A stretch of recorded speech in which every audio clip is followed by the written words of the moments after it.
Bonjour à toutes et à tous, vous nous rejoignez sur Djibouti, il est 15 heures sur nos antennes. Ce sont à présent les principaux titres qui vous seront présentés. Le président français Emmanuel Macron a salué l'engagement personnel du président de la République, son Excellence Mme Magué, en faveur de la stabilité et de la sécurité régionale. L'Union de la presse francophone à Djibouti a lancé une formation dédiée aux journalistes sur la couverture médiatique des changements climatiques.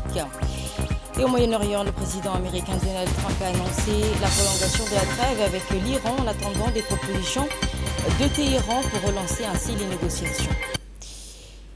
Bonjour à toutes et à tous, ravi de vous retrouver sur Télé Djibouti. Un message de félicitations qui réaffirme ainsi la solidité de partenariat entre la République Djibouti et la République française.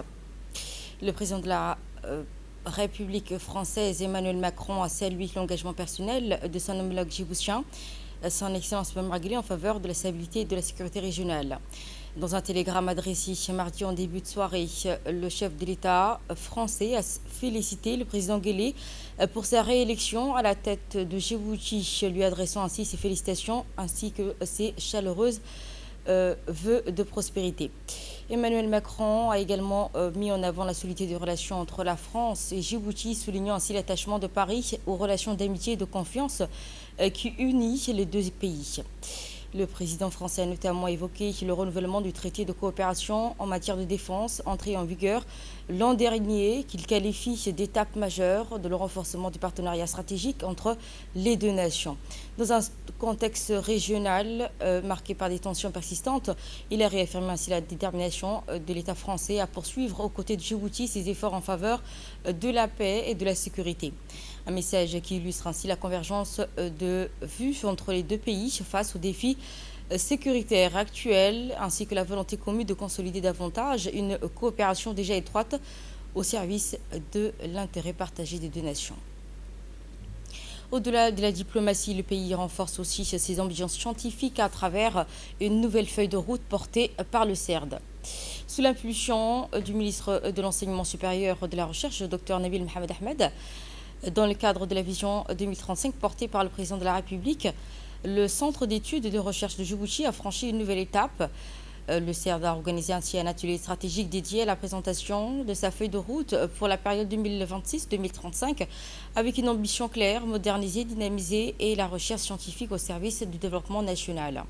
Les travaux ont été lancés par le directeur général du CERD, Jalaluddin Mohamed, avant des interventions du directeur de l'agriculture, puis le ministre sous tutelle qui a présidé ainsi des échanges accompagnés autour de la table, une mobilisation élargie, ministère sectoriel, institutions nationales, partenaires techniques de l'environnement, de l'urbanisme en passant par l'Université de Djibouti, le CHU ou encore les organismes de financement. Un front commun reflète une volonté partagée, celui du renforcement durable du système national de recherche. Au cœur des débats, une stratégie structurée autour des priorités fortes, moderniser les cadres institutionnels, gouvernance renforcée, exigences d'exception. Ainsi, le CERD a mis en avant sur l'innovation et l'entrepreneuriat.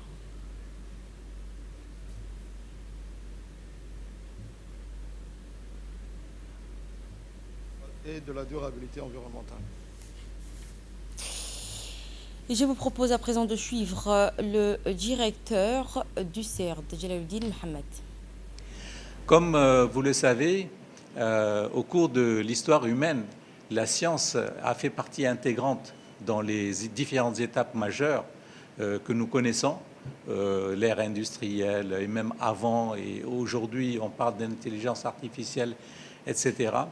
Donc elle fait partie vraiment de la vie de l'être humain et de tout le cadre de développement économique et social par lesquels l'être humain traverse et passe par des étapes importantes. Aujourd'hui, plus que jamais, comme vous le savez, devant les changements globaux auxquels la planète entière et donc toute sa biodiversité, les individus y compris, doivent faire face à des difficultés majeures sur lesquelles les scientifiques amènent des propositions et des solutions et des réponses, mais pour lesquelles ils n'en sont pas sûrs, parce que nous voyons que les évolutions parfois s'écartent et s'intensifient plus que les prévisions que l'on peut avoir. Et c'est là, justement, où, plus que jamais, comme nous l'avons vu par le passé, dans l'histoire, l'association entre les scientifiques et les résultats scientifiques et les partenaires du développement est un partenariat indispensable. Cap sur Vision 2035, le CERD qui lance ainsi une feuille de route transformée en science en moteur de croissance. Écoutons à présent le ministre. Les discussions, d'abord internes et puis de plus en plus externes, vont nous permettre, au regard de ce qui se passe aujourd'hui dans le monde, de réadapter notre vision de la recherche. Je me rappelle, il y a quelques années, les questions se posaient, comme d'ailleurs pour la création de l'université. Pourquoi une recherche à Djibouti? Vous n'êtes pas très nombreux, ça peut se faire avec quelques personnes, en partenariat avec des grandes institutions étrangères. Je pense que l'engagement, la vision du chef de l'État ont été très très forts et démontrent aujourd'hui que nous avons eu raison d'être porteurs d'un centre d'études et de recherche de Djibouti. Dans cette évolution du CEGD, qui était un petit centre d'études géologiques de Djibouti, l'ISERS, qui est venu après, certains d'entre vous connaissent, et puis des plus jeunes, comme Idil ici, qui est de l'université de Djibouti, qui ne doit pas connaître l'ISERS, mais qui connaît le CERD, comme beaucoup de jeunes d'ailleurs dans cette salle. Dans cette évolution, on s'est dit, à un moment, il faut s'arrêter et réfléchir à ce que pourrait être une nouvelle stratégie, vu aujourd'hui surtout la masse des gens qui ont été formés dans les différentes institutions. En ce qui nous concerne, bien sûr, le CERD, l'Université de Djibouti, l'Institut des sciences de la santé, mais je vois également chez nos partenaires de la santé, de l'agriculture, de l'environnement et de tous les ministères, en tout cas techniques. Aujourd'hui, nous avons des gens qui ont des masters, qui ont des doctorats et qui sont aptes à réfléchir, à porter une réflexion sur la recherche et comment l'adapter à Djibouti. Mais nous ne voulons pas rester intramuros. L'adapter à Djibouti, c'est une chose, mais s'épanouir également sur l'international est également une ambition que nous avons. Et déjà, des premiers pas sont dans cette mondialisation, je dirais, et ce partenariat de l'implication de Djibouti au niveau de la recherche. Et je vous emmène dans la ville de l'unité de direction, la région de Dikil, plus particulièrement. La sous-région d'Assaïla a vécu un moment fort avec la réouverture officielle de son centre de développement communautaire entièrement réhabilité, doté d'équipements modernes. Le CDC d'Assaïla répond ainsi aux attentes exprimées de longue date par la population.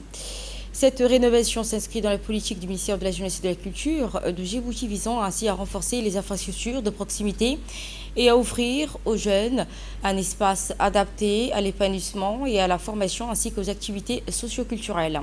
La cérémonie a été présidée par la ministre de la Jeunesse et de la Culture, Dr Ibrahim Rassoé, en présence des autorités administratives et politiques de la région, dont le préfet Hassan Abdi, le président du conseil régional Mahad Hussein. Dans une allocution prononcée à cette occasion, la ministre a rappelé le rôle stratégique du centre de développement communautaire, véritable levier d'inclusion, de cohésion sociale et de promotion de la jeunesse. Elle s'est félicitée de la remise en service du centre, très attendue par la jeunesse dikiloise. Ibo Mimouna Soiti a également salué la vision du président, qui place ainsi la jeunesse au cœur des priorités nationales. Cette réouverture marque ainsi une nouvelle étape dans la redynamisation des centres communautaires pour la jeunesse. Ainsi, renforcer la décentralisation encouragée par la même occasion l'engagement citoyen et soutenir le développement local au plus près de la population.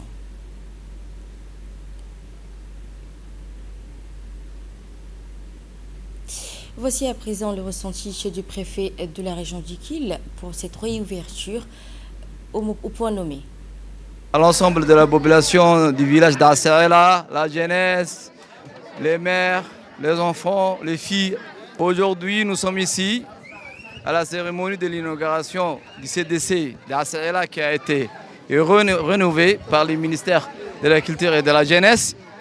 Et à cet effet, nous remercions la ministre qui est présente ici avec nous aujourd'hui.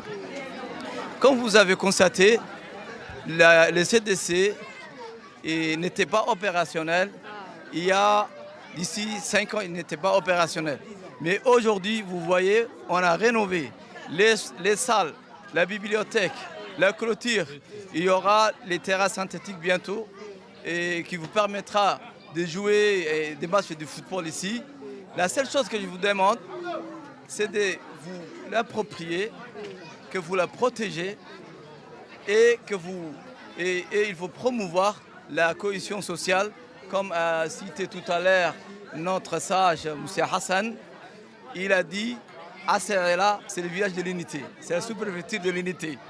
Il a dit Derel, c'est pas la ville de l'unité, c'est Asserela qui est le village de l'unité. Et en quelque sorte, c'est vrai, vous vivez en cohésion sociale et les CDC permettra aussi de promouvoir, de renforcer la cohésion sociale.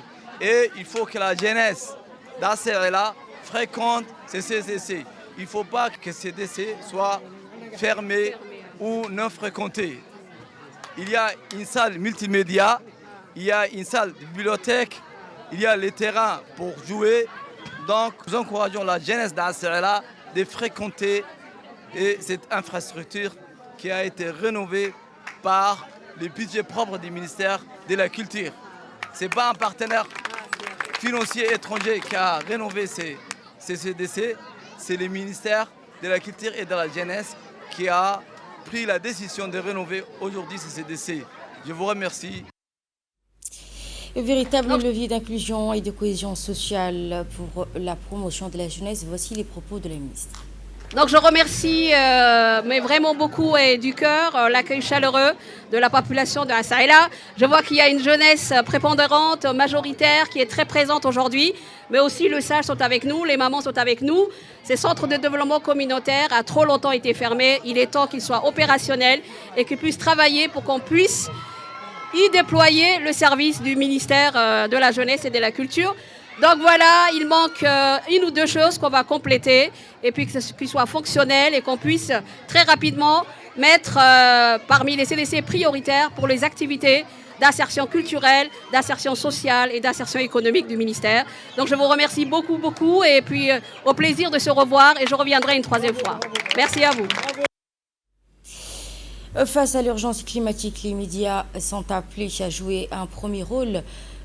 À l'hôtel Sheraton, un atelier de formation dédié à la couverture médiatique des changements dus au changement climatique, réunissant ainsi des professionnels de l'information autour d'un enjeu crucial, organisé par l'Union de la presse francophone de Djibouti en partenariat avec le ministère de l'Environnement et du Développement durable et avec l'appui du programme des Nations Unies pour le développement. Cette rencontre s'étale sur 3 jours, rassemblant ainsi des journalistes de la presse écrite et audiovisuelle et en ligne. L'objectif étant de renforcer les capacités des médias pour un traitement plus rigoureux et approfondi des questions climatiques dans un contexte où Djibouti figure parmi les pays les plus exposés aux effets du dérèglement climatique.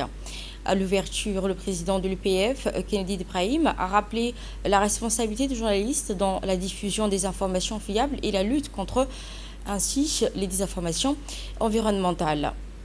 De son côté, la représentante résidente du programme des Nations Unies, Alexandra Rocasolvo, a souligné l'importance de cet atelier dans un pays particulièrement touché par le changement climatique. Même tonalité du côté du secrétaire général du ministère qui a insisté sur le défi climatique auquel font face le pays et la nécessité d'une approche intégrée axée sur l'adaptation et le respect des changements nationaux.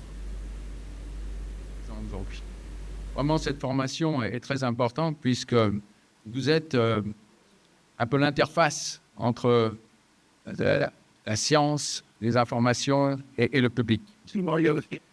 Et votre rôle est déterminant dans la qualité du dialogue public et pour la manière dont les enjeux climatiques, qui sont très complexes, seront compris et appropriés par la population. Donc vraiment, il ne faut pas minorer du tout le rôle des médias et votre rôle à vos professionnels des médias. Le changement climatique constitue un défi majeur, systémique, mondial, aux implications directes, indirectes, mais très souvent négatives sur les trajectoires du développement, et je dirais même plus de la sécurité humaine et même de toute vie sur Terre. Et nous reprenons cette édition avec l'intervention du directeur de l'UPF, Kennedy Ibrahim Hussein. C'est avec un réel honneur et une grande fierté que je prends la parole aujourd'hui en ma qualité de président de l'Union de la presse francophone de Djibouti, à l'occasion de l'ouverture de cet atelier de formation consacré à la couverture médiatique du changement climatique.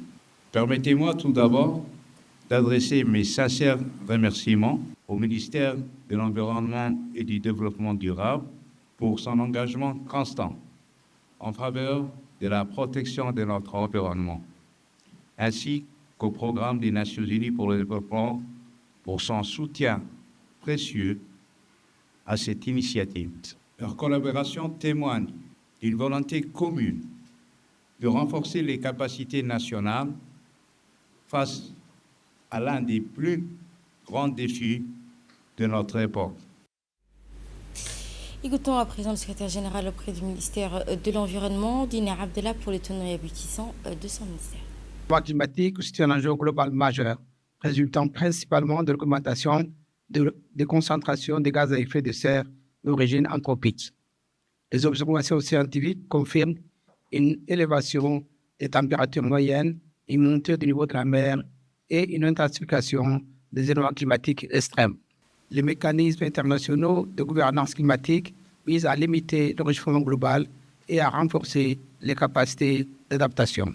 Toutefois, les pays en développement, notamment ceux de la Corne d'Afrique, présentent une vulnérabilité élevée en raison des contraintes structurelles et des capacités d'adaptation limitées, ce qui confère à la question climatique une dimension à la fois environnementale, économique et sociale. Dans ce contexte, la réponse nationale repose sur une approche intégrée, articulée autour de deux axes complémentaires.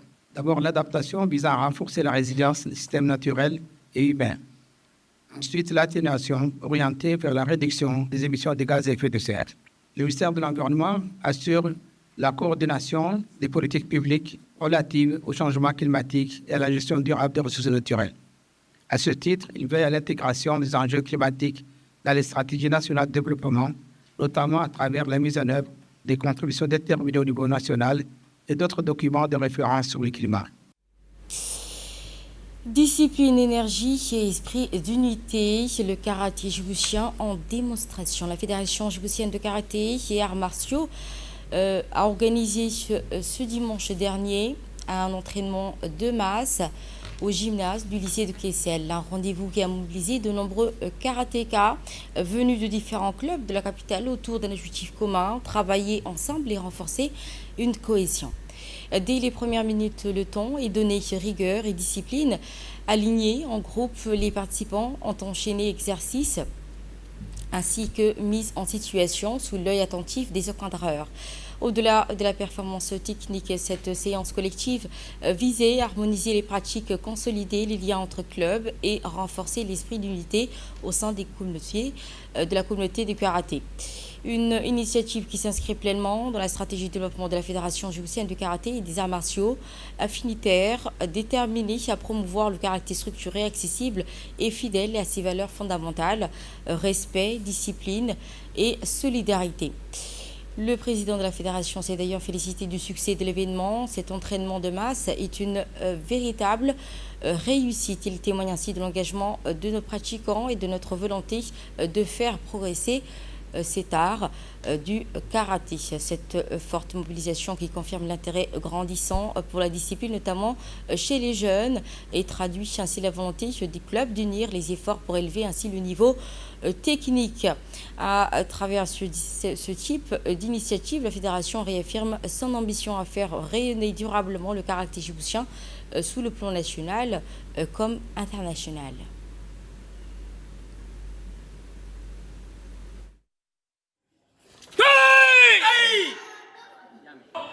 C'est pas bon.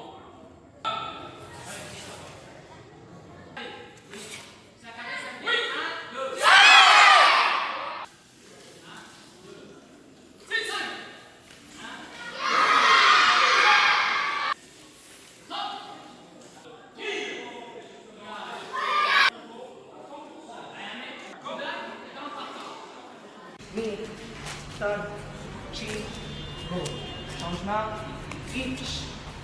3, 4, 5, 6, 7, 8,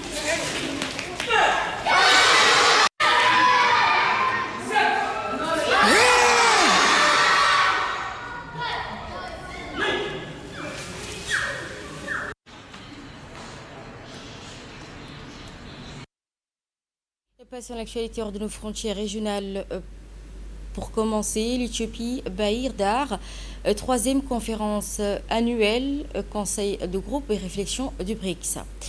La ville de Bahir Dar accueille du 22 au 23 avril 2026 la troisième conférence annuelle du conseil de groupe de réflexion des BRICS, organisée par l'Institut des affaires étrangères d'Éthiopie en partenariat avec l'université de Bahir Dar. Placée sous le thème Perspective des BRICS et priorité de l'Éthiopie, cette rencontre de haut niveau réunit des décideurs, des experts et universitaires autour des grands enjeux stratégiques du bloc des BRICS, tout en mettant ainsi en lumière le rôle croissant de l'Éthiopie sur la scène internationale. Au cœur des échanges, des sujets clés comme le leadership climatique, l'intelligence artificielle ainsi que le commerce et l'investissement considérés comme deux leviers essentiels pour renforcer la coopération entre les pays membres. Trump ainsi prolonge la trêve entre les États-Unis et le Téhéran. Le président Trump qui a annoncé ainsi une prolongation du cessez-le-feu avec l'Iran au 15e jour de la trêve, en attendant ainsi une proposition Téhéran pour relancer les négociations. Washington maintient toutefois le blocus et place ses forces en alerte maximale, évoquant ainsi des décisions internes en Iran et une médiation en cours depuis le Pakistan.